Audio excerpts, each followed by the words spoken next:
السلام عليكم ورحمة الله وبركاته. إن الحمد لله نحمده ونستعينه ونستغفره ونعوذ بالله من شرور أنفسنا ومن سيئات أعمالنا. من يهده الله فلا مضل له ومن يضلل فلا هادي له وأشهد أن لا إله إلا الله وحده لا شريك له وأشهد أن محمدا عبده ورسوله صلى الله تعالى عليه وعلى آله وصحبه وسلم تسليما كثيرا. أما بعد. সম্মানিত শ্রোতা দর্শক মণ্ডলী, আল্লাহ রব্বুল আলমিনের যাবতীয় প্রশংসা যে মহান আল্লাহ রব্বুল আলমিন আমাদেরকে হেদায়াত প্রদান করেছেন, আলহামদুলিল্লাহ। সালাত ও সালাম নাজিল হোক রাসূলুল্লাহ সাল্লাল্লাহু আলাইহি সাল্লামের উপর, যার মাধ্যমেই মানব জাতির হেদায়াত নসিব হয়েছে। ধারাবাহিক আলোচনা আমাদের শারহুস সুন্নাহ ইমাম আল হাসান আল বারবাহারি রহমতুল্লাহ আলাইহির কিতাব থেকে আজকে পর্ব নম্বর 6। তারিখ 25শে জমাদাল উলা 1442 হিজরি মোতাবেক 9 জানুয়ারি 2021। বিষয়বস্তু চলছে এই কিতাবের পরিচিতির পর্ব নম্বর 4, আর মূল কিতাবের শুরু থেকে পর্ব নম্বর 6।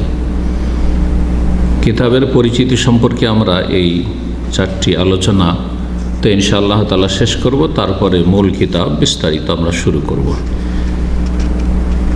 বলছেন শেখ বারবাহারি রহমতুল্লাহ আলাইহি যে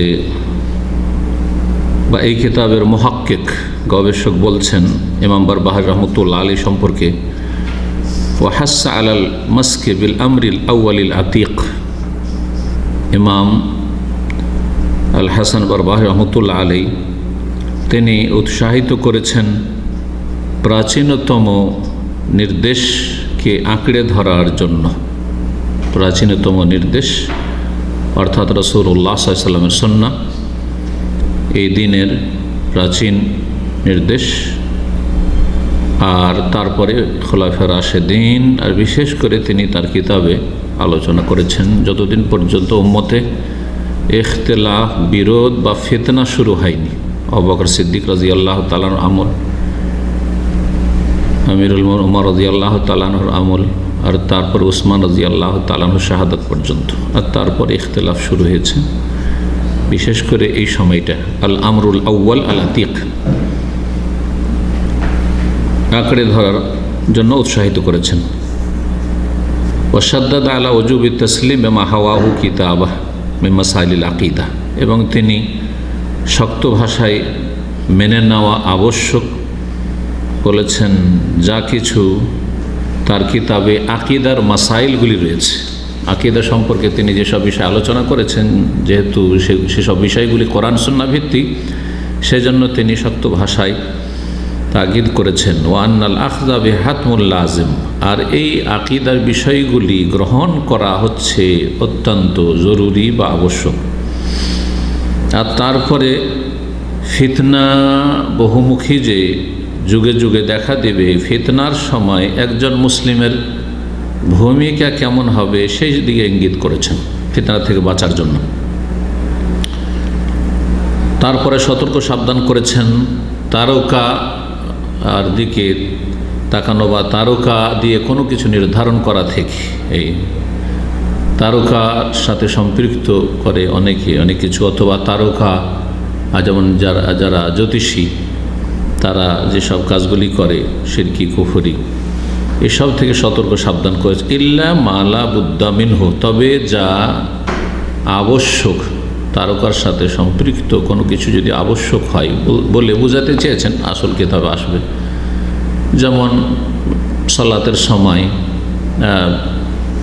টাইম টেবিলগুলি, জি, কখন কোন সময়, শীতকালে কখন জোহরের রক্ত, আসর রক্ত, মাগরিব, এশা, ফজর ইত্যাদি, এই সময়গুলির জন্য তাদের সহযোগিতা নেবেন। কোন দেশে কখন জাওয়াল হয়, বেলা গড়ে, কখন শুভ সাদেক হয়, কখন সূর্য ডুবে, এগুলি লাবুদ্দামিন একজন দিন পালনকারীর জন্য আবশ্যক।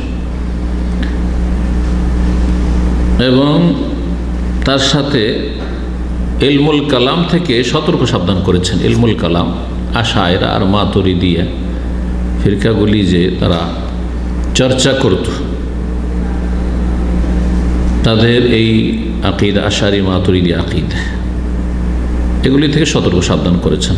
এবং অল জলুস মা আহলিহি, আর যারা আহলুল কালাম মুতাকাল্লিমিন, যারা দার্শনিক বলে পরিচিত, তাদের বিভ্রান্তি থেকে সতর্ক সাবধান করেছেন এবং তাদের সাথে উঠা বসা থেকে সতর্ক সাবধান করেছেন। সেই আকিদা যদি আপনি ধরে রাখতে চান তাহলে আশায়েরা মাতুরিদিয়া এইসব ফিরকা থেকে এবং তাদের থেকে সংসর্গ থেকে বেঁচে থাকতে হবে।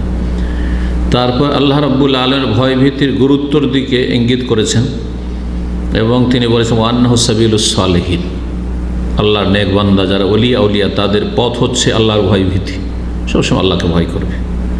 আল্লাহর ভয় মানুষকে এমনভাবে সোজা রাখে, আল্লাহ সত্যিকার যদি ভয় থাকে তাহলে কোনো প্রশাসনের দরকার নেই, হ্যাঁ, কোনো অভিভাবকের দরকার নেই, কিচ্ছু দরকার নেই। সবচেয়ে বেশি সারা পৃথিবীতে প্রতিটি দেশে যে খরচ সেটা হচ্ছে হ্যাঁ প্রশাসনের ক্ষেত্রে, জি হ্যাঁ, খুব বেশি খরচ। যে থানা, পুলিশ, সেনাবাহিনী, ঘরের শত্রু, দেশের অপরাধী আর বিদেশের অপরাধী, দেশের বাইরের অপরাধী থেকে দেশকে রক্ষা করা, হ্যাঁ, সমাজে শান্তি বহাল রাখা, এতে সবচেয়ে বড় খরচ, সবচেয়ে বড় বাজেট। প্রত্যেক ব্যক্তি যদি আপন আপন জায়গা থেকে নেক হয়ে যায় তাহলে বেশ কিছু ব্যক্তি নিয়ে, কয়েকজন ব্যক্তি নিয়ে পরিবার, আর বেশ কিছু পরিবার নিয়ে সমাজ, আর বেশ কিছু সমাজ নিয়ে দেশ, সবাই সোজা হয়ে গেল। রাসূলুল্লাহ সাল্লাল্লাহু আলাইহি ওয়াসাল্লামের শহর মদিনায় কোনো অপরাধী পাওয়া যেত না, না থানা ছিল, না পুলিশ ছিল, না প্রশাসন ছিল, না আদালত ছিল। কখনো একটা দুটো কখনো কোনো কিছু আসলো, তারপরে অবাক করে দিবে আপনাকে যে এমন কোনো মানুষ আজকাল পাওয়া যাবে যে তার দ্বারা অপরাধ হয়েছে, নিজে এসে স্বীকার করছে ইয়া রাসূলুল্লাহ আমি এই অন্যায় করেছি, আমার ওপর শরীয়তের হদ কায়েম করেন। এই উচ্চ স্তরে ইমানের কোন শক্তি পৌঁছিয়েছে? সেটা হচ্ছে মাখাফাতুল, আল্লাহর ভয়। আল্লাহর ভয় যে আমি আজকে না হয় আমি ব্যভিচারে লিপ্ত থেকে অথবা এই অন্যায় করে আমি থেকে যাব, বেঁচে যাব দুনিয়ার এই শাস্তি থেকে, কিন্তু জাহান্নামের শাস্তি থেকে, কবরের শাস্তি থেকে ওই বড় শাস্তি আমি নেব না। আমার দুনিয়া শাস্তি হয়ে যাক, কাফারা হয়ে যাক, এখানে আমি সাফ সুতরা হয়ে যাই। আল্লাহু আকবার। পৃথিবীতে এরকম কোনো নজির খুঁজে পাবেন না দুনিয়াতে যে কোনো ব্যক্তি এই রকমের প্রশিক্ষণ দিয়ে মানুষের মতো মানুষ তৈরি করতে পেরেছে, ফেরেশতা চরিত্রের মানুষ তৈরি করতে পেরেছে। একমাত্র রাসূলুল্লাহ সাল্লাল্লাহু আলাইহি ওয়াসাল্লামের তরবিয়ত, একমাত্র ওহির তরবিয়ত, কোরআন সুন্নাহর তরবিয়ত। যুগে যুগে ওহির দ্বারাই এই রকম তরবিয়ত হাসিল হয়েছে আম্বিয়া রাসূলগণের মাধ্যমে, আর বিশেষ করে শেষ রাসূল সাল্লাল্লাহু আলাইহি ওয়াসাল্লাম। আল্লাহর ভয় যদি থাকে তো আমার কাছ থেকে, আপনার কাছ থেকে টাকা পয়সা নিয়ে চাইতে তো যেতেই হবে না, আমাকে খুঁজে খুঁজে দিয়ে যাবে, সময় হওয়ার আগে দিয়ে যাবে। কারণ না দিলে ওর মুক্তি নাই, আল্লাহর ভয় আছে ওকে। তাহলে কারো একটা পয়সা মারা যাবে না, একটা পয়সা চুরি হবে না, পড়ে থাক, কেউ নিবে না। এই তরবিয়ত একমাত্র তাকওয়াল্লাহ, আল্লাহর ভয় ভীতি, খৌফুল্লাহ, আল্লাহর ভয়, আল্লাহর ভীতি, খাশিয়া, এগুলোর মাধ্যমে হইতে পারে। এটা হচ্ছে আল্লাহর নেক বান্দাদের আদর্শ। ওয়াহাজ্জারা মিনাল জুলুস মা আরবাবি তাসাউফ আল মুনহারিফিন আনিস সুন্নাহ, আর সুন্নাত থেকে, রাসূলুল্লাহ আদর্শ থেকে বিভ্রান্ত যে সুফিরা, আর বাবু তাসাউফ, পীর মুরিদের ব্যবসায়ীরা, সুফিজমে বিশ্বাসী যারা, এদের সাথে উঠা বসা থেকে সতর্ক সাবধান করেছেন। এই জন্য বর্তমান যুগেও যেই সব লোকেরা ধোঁকাবাজ, বক্তা বা আলেম সমাজ ধোঁকাবাজ, সহি আকিদার ভাইদেরকে ধোঁকা দেয়, আর অনেক মূর্খ সহি আকিদার লোকেরা ওদের সহি আকিদার দু চারটি যদি সহি কথা শুনে তাহলে বলে দেয়, দেখছেন যে ও সুফিদের সাথে বসছে, বিদাতীদের সাথে উঠা বসা, দেওবন্দীদের সাথে বসছে, চরমনাইয়ের সাথে বসছে, ওর সারসেনার সাথে বসতে পারছে, ওর খারেজিদের সাথেও বসছে, ও জামাতিদের সাথে বসছে, সব জায়গায় আছে। সহি আকিদার লোক এরকম হইতেই পারে না, সহি আকিদার আলেম দায়ী এরকম হইতেই পারে না। এটাই লক্ষণ যে তার মধ্যে নেফাক আছে, কপটতা আছে, সুবিধাবাদী, সব জায়গায় সেট হতে পারে, মুনাফিক সব জায়গায় সেট হইতে পারে, যেখানে যেমন সেখানে তেমন। ওবাইয়ান মারাতান উখরা মাওকিফ আল মুসলিম ফিমা শাজারা বাইনা আসহাবিন নবী সাল্লাল্লাহু আলাইহি ওয়াসাল্লাম। তারপরে পুনরায় তিনি বর্ণনা করেছেন যে একজন মুসলিমের ভূমিকা কেমন হবে ওই সমস্ত বিষয়গুলির ক্ষেত্রে যা নবী সাল্লাল্লাহু আলাইহি ওয়াসাল্লামের সাহাবায়ে কেরামদের মাঝে ঘটেছিল, অর্থাৎ বিরোধ, ইখতিলাফ, বিশেষ করে আলী রাদিয়াল্লাহু আনহু মুআবিয়া রাদিয়াল্লাহু আনহুর মাঝে, তারপরে জামালের যুদ্ধ, আয়েশা রাদিয়াল্লাহু তাআলা আনহা, তালহা, জুবাইর রাদিয়াল্লাহু তাআলা আজমাইন, তারা আলী রাদিয়াল্লাহু তাআলা আনহু যে হয়েছে, এই বিষয়গুলিতে আমাদের ভূমিকা কেমন হওয়া উচিত। এই নয় যে এগুলো আমরা চর্চা করা শুরু করব। চর্চা করলেই আপনি যদি দুইজনে আমাদের কারোর সাথে দ্বন্দ্ব হয়, আর যদি চর্চা করা শুরু করেন যে অমুক শাইখের সাথে অমুক শাইখের দ্বন্দ্ব চলছে, তাহলে তখনই আপনি ইচ্ছাই অথবা অনিচ্ছাই বিচারক হয়ে বসবেন। না, ওই শাইখের একটু বেশি বাড়াবাড়ি আছে, হ্যাঁ, ওই শাইখের এই ত্রুটিটা আছে, বিচার করা শুরু করে দিয়েছেন। আপনি নিজেকে বিচারক বলছেন না, কিন্তু আপনি কিন্তু জাস্টিস হয়ে বসেছেন। আর এইটাই করে গোমরাহ হয়েছে মওদুদী। সাহাবায়ে কেরামদের সম্পর্কে লিখতে খেলাফত মুলুকিয়াতে, হ্যাঁ, বিচারক হয়ে বসে আছে, এই করেছে সেই করেছে। এইটা আহলে সুন্নাত ওয়াল জামাতের আদর্শ নয়, যেই পথটি মওদুদী ধরেছিল আর যেই পথটিতে রয়েছে জামাত ইসলামীরা। ভালো করে শুনে রাখেন বিষয়টি। সাহাবায়ে কেরামদের মাঝে যেসব মতবিরোধ হয়েছিল তারা সেই ক্ষেত্রে মুজতাহিদ ছিল। জি, আবু হানিফা, শাফি, মালিক, আহমদ, বর্তমান যুগের আলেমদের ইজতিহাদে ইখতিলাফে ভুল হলেও যদি এক নেকির আমরা বিশ্বাস রাখি, তাহলে সাহাবায়ে কেরামদের সম্পর্কে কেমন বিশ্বাসটা রাখতে হবে? ইজতিহাদ ছিল যে না, আমরা যেটা বলছি সেটা ঠিক, বলছে না আমি যেটা বলছি এটা ঠিক, হতে পারে সেটা বিভিন্ন ইখতিলাফগুলির ক্ষেত্রে। এই জন্য এই ক্ষেত্রে নিরাপদ হচ্ছে ইউতুয়া ওয়ালা ইউরওয়া, তাদের এই ঘটনাগুলি যেগুলি বিভিন্ন কিতাবে আছে সেগুলিকে প্যাক করে ভাঁজ করে রেখে দেন, ওয়ালা ইউর, বর্ণনা করতে যান না, শোনাতে যান না। লেখা শুরু করেছেন সাহাবায়ে কেরামদের ইখতিলাফের উপরে বই, হ্যাঁ, আপনি সেগুলি আলোচনা করা শুরু করেছেন যে এই ঘটেছিল সেই ঘটেছিল, লাভ কি? যেই ঘটনা প্রত্যক্ষদর্শী নন আপনি, সেখানে আপনি সঠিক সিদ্ধান্তে পৌঁছতে পারবেন না শুনে শুনে। এটা একটা গুরুত্বপূর্ণ কথা, শুনে রাখেন। আমরা সৌদি আরবে থাকি, আর বাংলাদেশে দুটো দলে দ্বন্দ্ব হয়েছে, অথবা এমন সময় দ্বন্দ্ব হয়েছিল যেই সময় আপনারা ছিলেন না এই জগতে। এখন শুনছেন যে ওই দুই দলে দ্বন্দ্ব হয়েছিল মুখ সময়, কিন্তু কিস্সাগুলি শুনে শুনে, পরম্পরা শুনে শুনে আপনারা এখন অনেকে কিন্তু বলে থাকেন, মন্তব্য করে থাকেন যে ওনারা এইটা করেছে, ওনারা এইটা করেছে, আর যার ফলে দুই দল হয়েছে, এরকম হয়েছে। সেই আকিদের মধ্যে কখনো হক পর্যন্ত পৌঁছতে পারবেন না, কারণ আপনি প্রত্যক্ষদর্শী নন। বাস্তব হয়েছিলটা কি, আর শোনানো হচ্ছে কি, কে শোনাচ্ছে, কোন পক্ষের লোক শোনাচ্ছে, আর যেই সূত্র থেকে আপনি শুনছেন সেই সূত্র কি আসলেই বিশ্বস্ত সূত্র? তারা কি সত্যি বলেছে, না তাতে কিছু মরিচ মশলা দিয়ে বেশি করে বলেছে, কিছু কমিয়ে বলেছে? বুঝতে পারছেন না? না, কখনো না। লাইসাল খবর কাল মুআয়ানা, একটা খবর আর চোখে দেখা দুটো সমান নয়। শোনা কথা আর চোখে দেখা সমান নয়। তারপরে বেশ কিছু ফিকহি আহকামের দিকে ইঙ্গিত করেছেন উপার্জনের ক্ষেত্রে এবং অন্যান্য বিষয়ের ক্ষেত্রে, রুজি রোজগার, হ্যাঁ, ব্যবসা বাণিজ্য, এইসবের ক্ষেত্রে। তারপরে বেদাতীদের পিছনে সালাত আদায় করা সম্পর্কে আলোচনা করেছেন এবং তার হুকুম বর্ণনা করেছেন যে বেদাতীর পিছনে সালাত আদায় করা কেমন। তারপরে আবার তিনি আলোচনা করেছেন কিছু ফিকহি আহকাম, ফিকহি বিধিবিধান সম্পর্কে এবং ভালো কাজের উপদেশ দেওয়া, অন্যায় কাজে বাধা দেওয়া সম্পর্কে। তারপরে তিনি বর্ণনা করেছেন যারা পথভ্রষ্ট, গোমরাহ, তাদের কিছু লক্ষণ, আর তার একটি হচ্ছে আত-তা'নু ফি আসহাবিন নবী সাল্লাল্লাহু আলাইহি ওয়াসাল্লাম, সাহাবায়ে কেরামদেরকে নিয়ে সমালোচনা করা, এটা হচ্ছে বেদাতিদের লক্ষণ। বেদাতিদেরকে চিনতে হয়, সহজে চিনবে। কেউ সাহাবায়ে কেরামদের সমালোচনা করে, শিয়া রাফেজি, আর না হয়তো শিয়া প্রেমী। শিয়া প্রেমী হয় শিয়া, না হয় শিয়া প্রেমী, যেমন জামাতি ইখওয়ান, ও চিনে নেবেন যে বেদাতি। এটা তরিকা নয় যা সাহাবায়ে কেরামদের দোষ ত্রুটি খুঁজে বেড়াবে। ওয়াতানফিল আসার, এইরকমই বেদাতিদের লক্ষণ হচ্ছে রাসূলুল্লাহ সাল্লাল্লাহু আলাইহি ওয়াসাল্লামের সুন্নাহ হাদিস এবং সাহাবায়ে কেরামদের থেকে বর্ণিত যেসব আসার মানে হাদিস, মওকুফ হাদিস, এগুলির সম্পর্কে ত্রুটি খোঁজা, এগুলির উপর আপত্তি তোলা।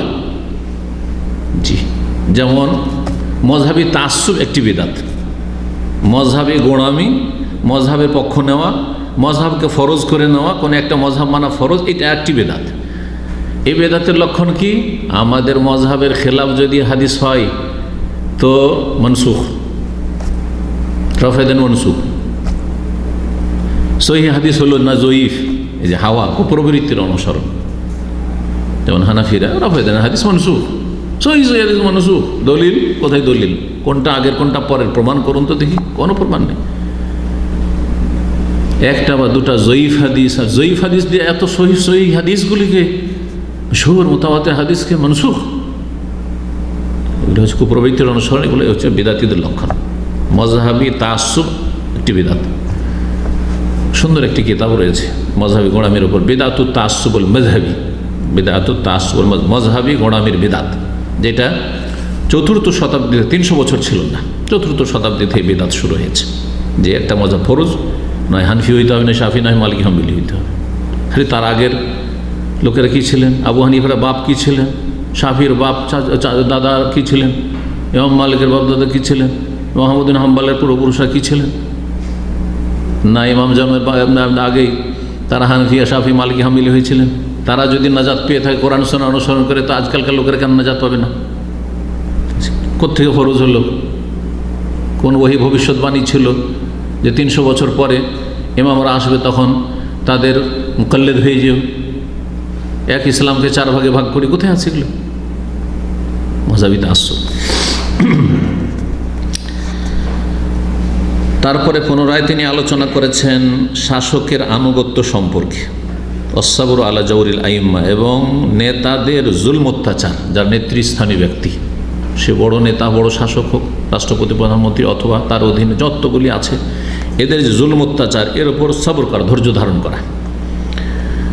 দুআ সুলতান, এবং শাসকের নেক হওয়ার জন্য, সততার জন্য দোয়া করা, আল্লাহ দেশের শাসককে নেক বানিয়ে দাও, ভালো বানিয়ে দাও, তাদের যারা উপদেষ্টা রয়েছে তাদেরকে ভালো বানিয়ে দেবে, তা না সলেহা দান করা, নেক দোয়া করা। কারণ শাসক যদি ঠিক হয়ে যায়, ওটা দেশ সহজে ঠিক হয়ে যাবে। ওয়ান্নাহু আলামাতু সাহিবের সুন্নাহ, আর শাসকদের জন্য দোয়া করা, ধৈর্য ধারণ করা, শাসকদের আনুগত্য করা বৈধ বিষয়গুলিতে, এটি হচ্ছে আহলে সুন্নাতের, সাহেব সুন্নাহর লক্ষণ, যে আপনি সুন্নতের অনুসারী। পক্ষান্তরে তাদের বিরুদ্ধাচরণ করা এবং তাদের বিরুদ্ধে অস্ত্র ধারণ করা, তাদের বিরুদ্ধে মানুষকে প্ররোচিত করে রাস্তাঘাটে বের করে দেওয়া, এটা হচ্ছে খাওয়ারিজদের লক্ষণ। যে খারিজিরা প্রথম বেরিয়ে এসেছিল উসমান রাদিয়াল্লাহু তাআলার বিরুদ্ধে মিথ্যা অভিযোগ নিয়ে, মদিনা ঘেরাও করেছিল, মসজিদ নবী ঘেরাও করেছিল, উসমান রাদিয়াল্লাহু খলিফা রাশেদের বাড়ি ঘেরাও করেছিল, এবং শেষ পর্যন্ত তাকে শহীদ করেই দিল এই বাগীরা। বিদাতীদের লক্ষণ এটা।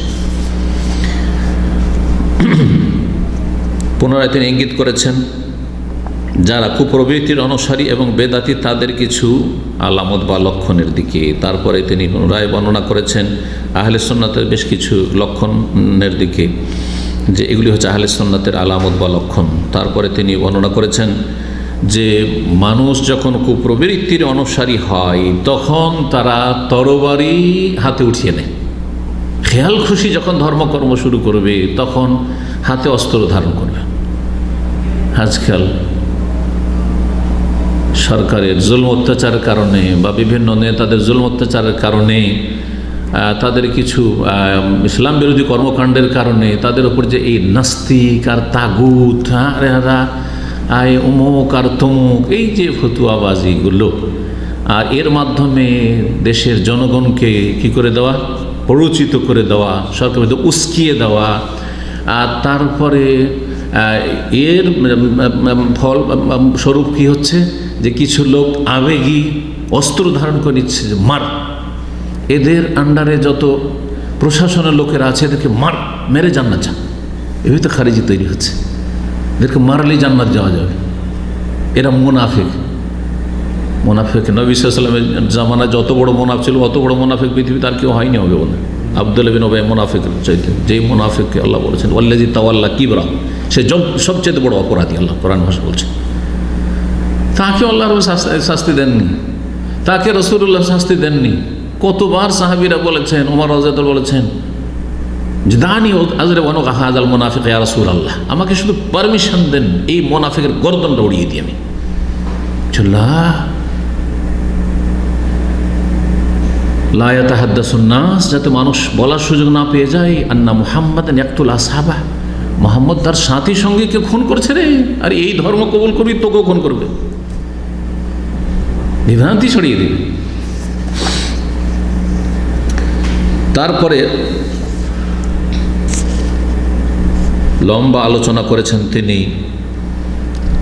যারা কুপ্রবৃত্তির অনুসারী এবং বেদাতি আর গোমরাহ পথভ্রষ্ট তাদের বৈশিষ্ট্য সম্পর্কে, এবং তাদের আলোচনা শোনা থেকে সতর্ক সাবধান করেছেন, তাদের সাথে উঠা বসা থেকে সতর্ক সাবধান করেছেন যে বেদাতিদের সাথে কুপ্রবৃত্তির অনুসারী যারা, খেয়াল খুশি যারা ধর্মকর্ম করে, আহলুল আহওয়া, তাদের সাথে উঠা বসা করিও না, তাদের আলোচনা শুনিও না। তাদের আলোচনা সরাসরি যেমন শুনবেন না, তেমন সোশ্যাল মিডিয়াতে শুনবেন না। এই নয়, আজকাল গুমরাহিটার কারণ হচ্ছে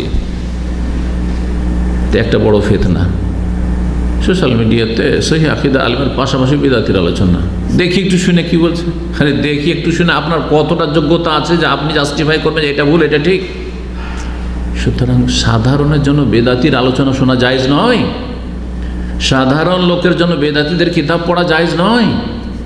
যে আমি বেহেশতি জেওয়ার পড়ব, আমি তবলিগি নেশা পড়ব, আমি মওদুদির তাফসীরুল কোরআন বলব, আপনি ভুল ধরতে পারবেন? ক্ষমতা আছে? এতদিন ধরে চরমনাইয়ের কিতাবগুলি আছে, আশেক মাসুক আর ভেদে মারিফাত, কেন ভুল ধরা হয়? জনগণ কি বলতে হবে? তো অন্ধ হয়ে পড়ছে, ভক্তির সাথে পড়ছে, চোখে আঙ্গুল দিয়ে দেখিয়ে দেওয়ার পরেও মানতে রাজি হয় না, কত মানুষ অন্ধ হয়ে আছে। সুতরাং জনগণের জন্য সব জায়েজ নয়। সতর্ক সাবধান করেছেন, পুনরায় সতর্ক সাবধান করেছেন ঝগড়া বিবাদ থেকে, তর্ক থেকে এবং যুক্তিকে প্রাধান্য দেওয়া থেকে। দলিলের ওপর, হাদিসের ওপর, সুন্নাহর ওপর কিয়াসকে প্রাধান্য দেওয়া বিদাতীদের লক্ষণ। তারপর উৎসাহিত করেছেন সুন্নাত এবং আসারকে আঁকড়ে ধরার জন্য, এবং যেগুলি বিষয় মুতাশাবিহ, অস্পষ্ট, কোরআন সুন্নাহ মুহকাম যেগুলো স্পষ্ট বুঝতে পারছেন পালন করেন, যেগুলো মুতাশাবিহ অস্পষ্ট সেখানে আমান্না বিহি, যেমন সূরা আল ইমরান আল্লাহ শিখেছেন আমরা সবগুলি বিশ্বাস করি যা কোরআন সুন্নাহ আছে, কুল্লুম মিন ইনদি রাব্বিনা, সবগুলি আমাদের রবের পক্ষ থেকে, তবে এর হাকিকত জানি না। যেমন আল্লাহর হাত আছে, এটা মুহকাম, কিন্তু কেমন হাত মুতাশাবিহ জানি না, আল্লাহ জানে, মাজহুল। তো মুতাশাবিহের কাছে থেমে যাওয়া, আর কথা বলবেন না। ওয়াহাজ্জারা মিন মুজাদালাতিল মুবতাদিআ ওয়া রুকুন ইলাইহিম, বেদাতীদের সাথে তর্ক বহস করা থেকে সতর্ক সাবধান করে। সালাফরা বেদাতীদের সাথে মোনাজারা করতে নিষেধ করতেন, শেখ বারবার নিষেধ করেছেন, এবং তাদের দিকে ঝুঁকে যাওয়া থেকেও নিষেধ করেছেন। আর এই মর্মে বেশ কিছু আসার বা বর্ণনা সালাফ থেকে বর্ণনা করেছেন যে তারা সতর্ক সাবধান করেছেন বেদাতীর সাথে তর্ক বিতর্ক করা, তাদের সাথে উঠা বসা করা, তাদের দিকে ঝুঁকে যাওয়া এ থেকে। পুনরায় তিনি আলোচনা করেছেন বেশ কিছু বেদাতীদের লক্ষণ সমূহ সম্পর্কে। তারপরে লম্বা তিনি আলোচনা করে সতর্ক সাবধান করেছেন বেদাতীদের থেকে, বেদাতীদের সাথে ঝগড়া এবং তর্ক করতে নিষেধ করেছেন, এবং কুপ্রবৃত্তি সম্পর্কে আলোচনা করেছেন এবং তার মৌলিক বিষয়গুলি। কুপ্রবৃত্তি, মানুষ যে কুপ্রবৃত্তির অনুসারী হয়, এর মৌলিক বিষয়গুলি তিনি আলোচনা করেছেন। আর কখন একজন ব্যক্তি সম্পর্কে বলা যাবে যে সে সুন্নতের অনুসারী, আর কখন বলা যাবে না সুন্নতের অনুসারী না বেদাতি।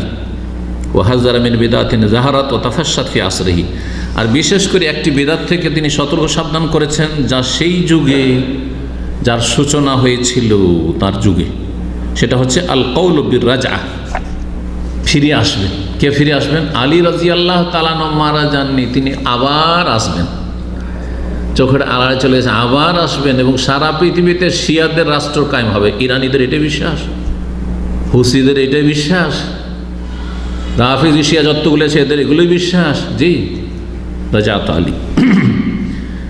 এবং রাফেজি হওয়া থেকে, অর্থাৎ আবু বকর, ওমর, ওসমান, তাদের খেলাফতকে ছুঁড়ে ফেলে দেওয়া। যারা খেলাফতকে মানে না তারা হচ্ছে রাফেজ। তাশাইয়্যু, শিয়া হওয়া থেকে, শিয়া মানে আলী রাদিয়াল্লাহু তাআলা আনহুকে প্রাধান্য দেওয়া আবু বকর, ওমরের ওপর অথবা উসমানের ওপর। সবচাইতে আহলে সুন্নাতের কাছে যারা উসমান রাদিয়াল্লাহু তাআলার ওপর আলী রাদিয়াল্লাহু তাআলাকে প্রাধান্য দিয়ে থাকে, তারাও বিদাতি।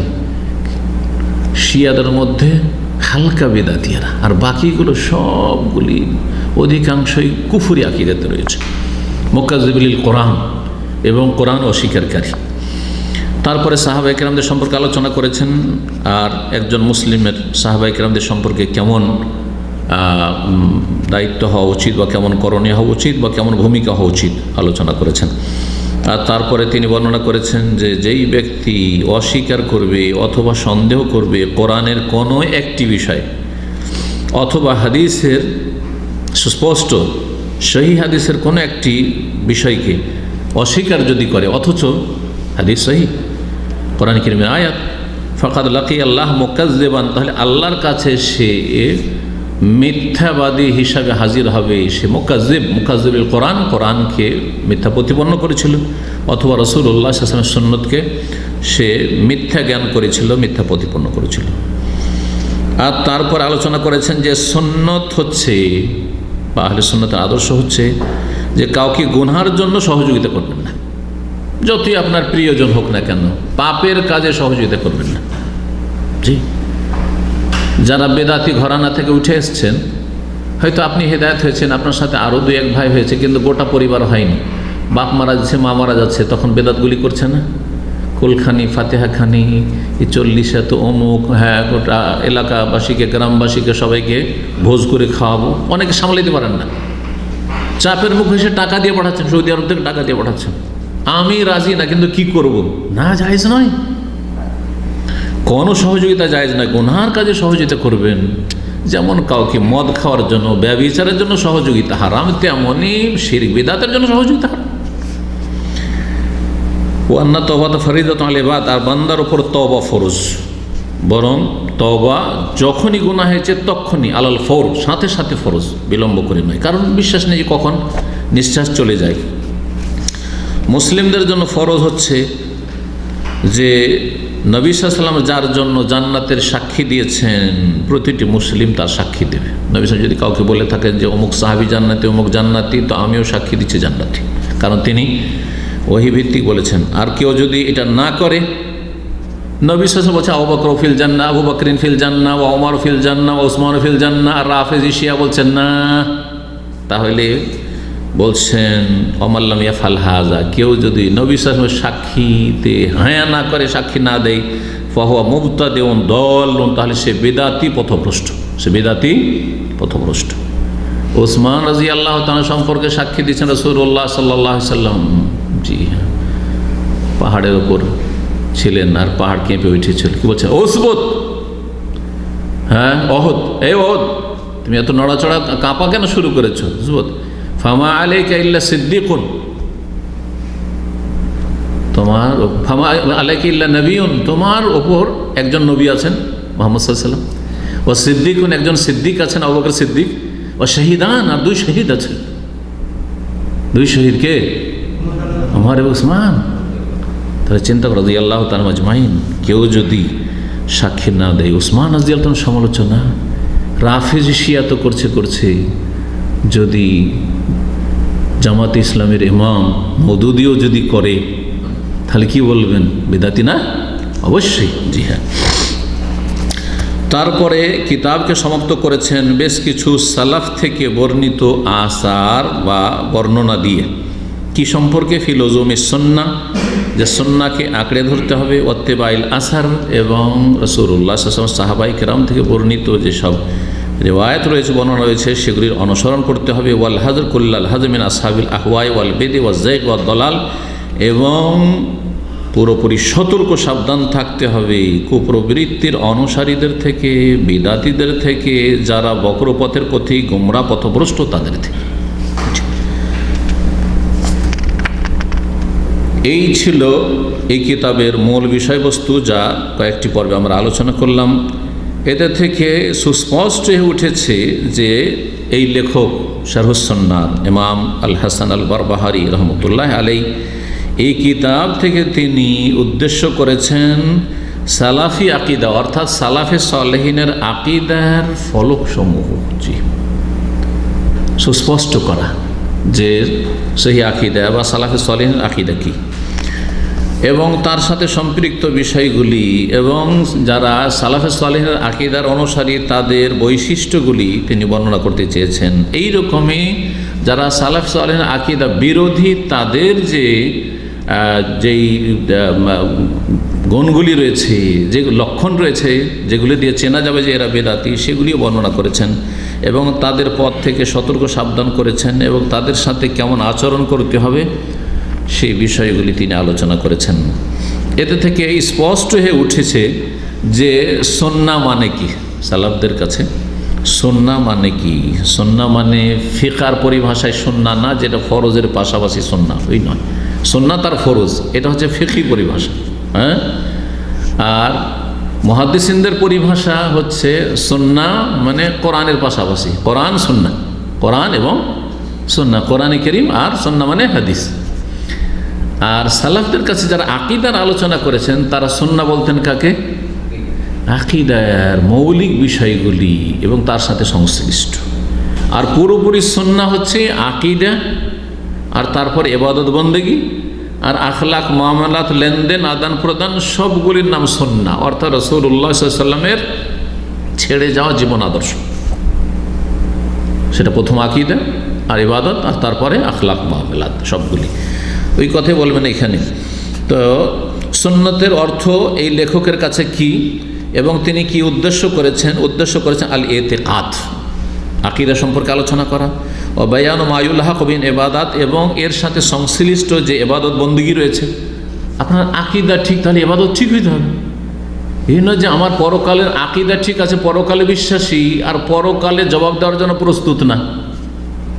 পরকালে জবাব দেওয়ার জন্য প্রস্তুত হলে প্রথম আপনাকে 5 ওয়াক্ত সালাত পড়তে হবে, ইবাদত, ফরজ ওয়াজিব আদায় করতে হবে, হারাম নাজায়েজ কবিরা থেকে কমপক্ষে বেঁচে থাকতে হবে, আর ভুল হলে তওবা ইস্তেগফার করতে হবে। তো এই সমস্ত হচ্ছে মুলহাকাত, মানে সংশ্লিষ্ট বিষয়। এইরকমই আদান প্রদান, কারণ শুধু আকিদার সহি হওয়ার দাবিদার হয়ে মুক্তি পাওয়া যাবে না, আযাবের সম্মুখীন হইতে হবে যদি আদান প্রদান ঠিক, লেনদেন ঠিক না থাকে, আল্লাহর হক ঠিক রাখার সাথে বান্দার হক ঠিক না থাকে, ব্যবসা বাণিজ্য, রুজি রোজগার ঠিক না থাকে, ইনকাম সোর্স ঠিক না থাকে, এইরকমই অন্যান্য যে আদব শিষ্টাচার রয়েছে সেগুলিও, আর যা ইসলামের অন্তর্ভুক্ত। ইসলাম আকিদার নাম, যেন আমার আলোচনাতে রয়েছে একাধিক আলোচনা। ইসলাম হচ্ছে প্রথম দ্বীনি মৌলিক বিশ্বাসগুলির নাম, আকিদার নাম, ইবাদত বন্দেগীর নাম, আর কিসের নাম? আখলাক এবং মুআমালাতের নাম। এই 3টি বিষয়। আমার যেমন আকিদা ঠিক হইতে হবে, তেমন ইবাদত বন্দেগী বিশুদ্ধ হইতে হবে, আর আখলাক চরিত্র, আর আমার মামলা, আমার রুজি রোজগার, মানুষের সাথে আদান প্রদান, লেনদেন, এগুলো সব ঠিক থাকতে হবে কোরআন সুন্নাহর আলোকে। এর নাম হচ্ছে ইসলাম, এর নাম হচ্ছে ইসলাম। ওয়াহাযাল মা'না লিস-সুন্নাহ, এইটা হচ্ছে সুন্নতের অর্থ। তাহলে যেটাই ইসলাম সেটাই সুন্নাহ, কারণ ইসলাম হচ্ছে রাসূলুল্লাহ, সুন্নাত মানে সুন্নাতে রাসূলুল্লাহ, রাসূলুল্লাহ সাল্লাল্লাহু আলাইহি সাল্লামের আদর্শ। কানা মা'রুফান ইনদাল আইম্মাতিস সাবিকিন আল মুআসিরিন ওয়াল মুআসিরিন লাহু। এই সুন্নাহর অর্থটি সুপরিচিত ছিল যারা আমাদের পূর্বসূরি আইম্মাগণ ছিলেন, ইমামগণ ছিলেন, এবং যারা ইমাম হাসান বারবাহারি রহমতুল্লাহ আলাইহির সমসাময়িক আইম্মায়ে কেরাম, উলামায়ে কেরাম ছিলেন। তারা সুন্নাহ বলতে বুঝতো রাসূলুল্লাহ সাল্লাল্লাহু আলাইহি ওয়াসাল্লামের ছেড়ে যাওয়া আদর্শ, সেটা আকীদা বিষয়ক হোক, ইবাদত বন্দেগীর ক্ষেত্রে হোক অথবা আখলাক মুআমালাত চরিত্রের ক্ষেত্রে। এই জন্য ইবনে রাজব হাম্বলি রহমতুল্লাহ আলাইহি বলেছেন, ইমাম সুন্নাহ, সুন্নাহ কি জিনিস? হিয়া তরিকাতুল মাসলুকা, চলার পথ, আদর্শ। সুন্নাহ মানে তরিকা, আদর্শ।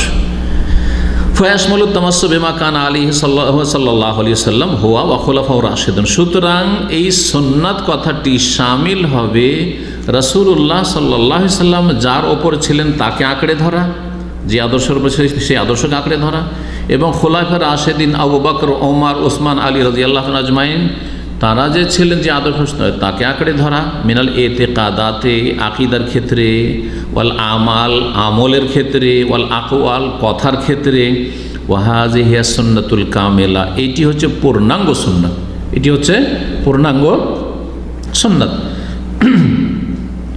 ওয়ালিহাযা কানা সালাফু কাদিমা লা ইউতলাকুনা ইসমা সুন্নাহ ইল্লা আলা মা ইয়াশমালু যালিকা কুল্লা। এই জন্য সালাফে সালেহিনরা প্রাচীন যুগে এই সুন্নত শব্দটি বলতেন এমন বিষয়ে যা এই সমস্ত বিষয়গুলিকে শামিল, এমন ক্ষেত্রে বলতেন যা এই সমস্ত বিষয়গুলিকে শামিল। ওয়াহাযা মা সালাকুল বারবাহারি রাহিমাহুল্লাহ। আর এই পথটি বা এই তরিকাটি অবলম্বন করেছেন ইমাম বারবাহারি রহমতুল্লাহ তার এই পুস্তিকাটি ছোট হওয়া সত্ত্বেও তাতে তিনি বেশ কিছু তাতে ফিকহি সুন্নাত বা ফিকহি আপনার শিষ্টাচার, আদব কায়দা এবং সুন্নত বা বিধিবিধান আলোচনা করেছেন। ও আম্মাল এতেকাদ, আর আকিদার বিষয়ে ফাকাদ আওরাদা মুআযাম মাসাইলি, আকিদার অধিকাংশ মাসাইলগুলি, বিষয়গুলি তিনি এখানে নিয়ে এসেছেন। যেমন সেখানে তিনি বড় একটা অংশ আলোচনা করেছেন ওই সমস্ত বেদাতগুলি সম্পর্কে, আল্লাতী কানাত মুতাফাশশিয়াতান ফি আসরিহি, তার জামানায় যে বেদাতগুলি মুসলিম সমাজে ছড়িয়ে ছিটিয়ে ছিল, ব্যাপক আকার ধারণ করেছিল। যে যুগে এসছে সেই যুগের ফিতনা থেকে সতর্ক সাবধান করবে, ভবিষ্যৎ আর কেউ জানেন না। তো তার যুগে যে বেদাতগুলি ছিল বিশেষ করে সেই বেদাতগুলি থেকে বিশেষ করে সতর্ক সাবধান করেছেন এই কিতাব মা তাহজিরি মিনহা, সতর্ক সাবধান করেছেন, এবং বেদাতীদের থেকেও সতর্ক সাবধান করেছেন। এখানে আজকের আলোচনা শেষ হলো। আল্লাহ রাব্বুল আলামিনের কাছে দোয়া করি আল্লাহ রাব্বুল আলামিন যেন আমাদেরকে এই কিতাব দিয়ে উপকৃত করেন, তার আগে কোরআন সুন্নাহ দিয়ে আমাদেরকে যেন উপকৃত করেন ইহকালে পরকালে, এবং আল্লাহ রাব্বুল আলামিন আমাদেরকে হিদায়াতের উপর যেন ইস্তেকামা, অটলতা দান করেন, আর সমস্ত রকমের ফিতনা থেকে, গুমরাহি থেকে আল্লাহ যেন আমাদের সবসময় হেফাজতে রাখেন। আল্লাহ রাব্বুল আলামিনের কাছে দোয়া করি আল্লাহ যেন আমাদেরকে সকলকে জান্নাতের পথে অবিচল থাকার তৌফিক দান করেন, জান্নাতুল ফিরদাউস নসিব করেন। ওয়া সাল্লাল্লাহু সাল্লাম আলা নবিয়িনা মুহাম্মদ ওয়া আলা আলিহি ওয়া সাহবিহি আজমাইন।